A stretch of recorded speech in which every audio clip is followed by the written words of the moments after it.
heard some people talking about double taxation and how that impacts Berkshire's investment philosophy. So I was wondering if you could talk a little bit about it. I'm not sure I understood it, and if you could explain whether that impacts your investments. Well, we are structured very poorly, if you were looking, if you're going to start all over again and do most of the things we've done, you'd probably not do it in corporate form or precisely like we do it. I mean, what that gentleman was talking about in connection with McDonald's applies much more to Berkshire Hathaway, even by far, than McDonald's in terms of detaxing part of the income stream. If we own Coca-Cola with a cost of $1.2 billion or $1.3 billion and a market value of $15 billion, we're not going to sell it. But if we did sell it, we would incur a capital gains tax on the order almost of $5 billion.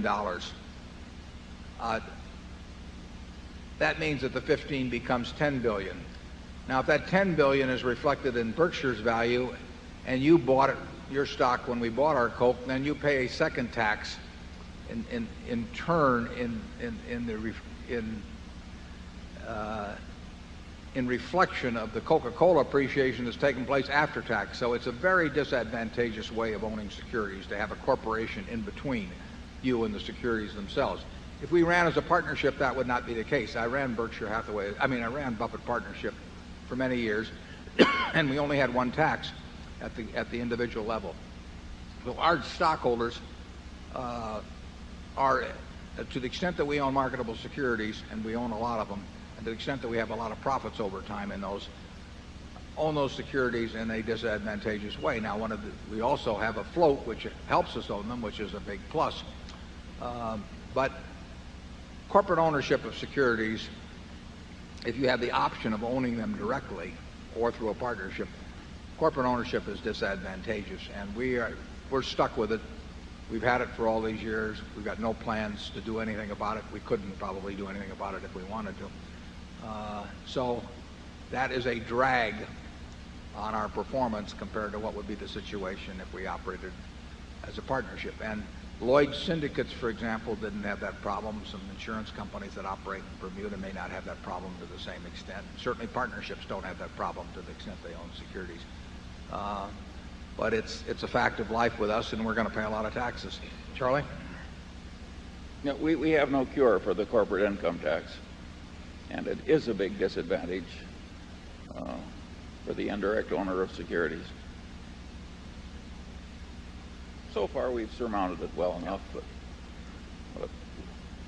but we're carrying a load there.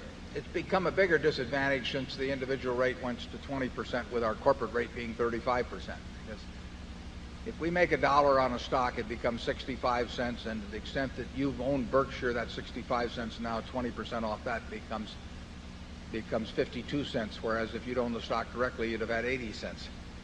Now, when we owned Geico and it wasn't consolidated with us, you carried that one more extreme. I mean, Geico had capital gains, and we had a capital gain proportionally in Geico, and so on. I mean, how you're structured does make a real difference, but usually once you get into a given structure, you're kind of stuck with it, as I indicated in the answer to the gentleman on McDonald's. Now, to the extent we have very long holding periods at the corporate level, the real mathematical disadvantage shrinks. Yeah, and we might not have been able to get the float that we have if we hadn't been operating it in a corporate structure, so that is a mitigating factor too. But we like to have the mitigating factors without anything to mitigate if we get our choice.